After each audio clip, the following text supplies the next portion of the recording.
আজকে কথা বলবো জিপসাম নিয়ে। তো অনেকেই জিপসামের ডিজাইনগুলো খুব পছন্দ করে, জিপসাম বাসা বাড়িতে করাতে খুবই ইচ্ছুক। তবে তাদের অনেকগুলো প্রশ্ন থাকে যে এই জিপসাম তো একটা পাউডার দিয়ে তৈরি করা হয়, এটা কি আদৌ টিকবে কিনা, খুলে পড়ে যাবে নাকি এই জিপসামটা ভেঙে যাবে, এরকম অনেকগুলো প্রশ্ন থাকে। তো আজকে আমরা একটি বাসায় প্রায় 10 বছর আগে জিপসাম লাগানো ছিল, তো সেই বাসার থেকে এখন ওনারা জিপসামটি চেঞ্জ করবে, মানে খুলে ফেলতে চায়। তো এই বিষয় নিয়ে একটু আলোচনা করব যে আসলে এটা কতটুকু হার্ড। তো আমরা সরাসরি চলে যাব যিনি এই জিপসাম গুলা খুলতেছে তার সাথে একটু কথা বলে দেখবো। আসসালামু আলাইকুম। ওয়ালাইকুম সালাম ভাই।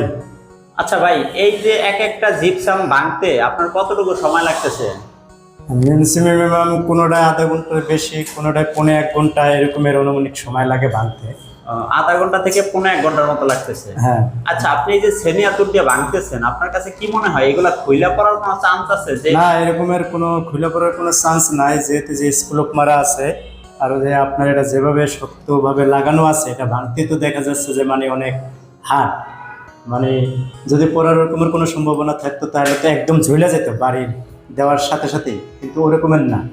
এই যে কিছু কিছু জিনিস দেখা যাচ্ছে এগুলোরে মানে ধরে রাখার জন্য এগুলাই করা হয়েছে, যার কারণে এগুলো ফলে পড়বে না। এক কথায় যেই পরিমাণে শক্ত আপনার কাছে মনে হইতেছে তাতে খুইলা পড়ার কোনো চান্স না, নাই। ঘুইলা পড়ার কোনো চান্স নাই, কারণ এক একটা এতে আপনার 2টা করে স্কুলও মারা আছে, তাছাড়া ঘামই করা আছে, এজন্য পড়ারই নাই। আর এই যে কিছু কিছু জিনিস দেখা যাচ্ছে এগুলো মনে করেন এগুলো ধরে রাখে, পড়ার কোনো চান্স নাই। ঠিক আছে রাসেল ভাই, আপনার অনেক ধন্যবাদ। আচ্ছা ঠিক আছে, তবে ভালো থাকেন, আল্লাহ হাফিজ। এবং প্রত্যেকটা কোম্পানি 25 বছরের একটা ওয়ারেন্টি দিয়ে থাকে যে 25 বছরের মধ্যে এটা নষ্ট হবে না। তো সেই টুকিটাকি বিষয়গুলো নিয়েই আজকে আমরা কথা বলবো, বা ভিডিওটি যদি আপনারা মনোযোগ সহকারে দেখেন তাহলে আপনারা বুঝতে পারবেন এই জিপসামটা কতটুকু শক্ত হতে পারে বা কতটুকু হার্ডলি এটা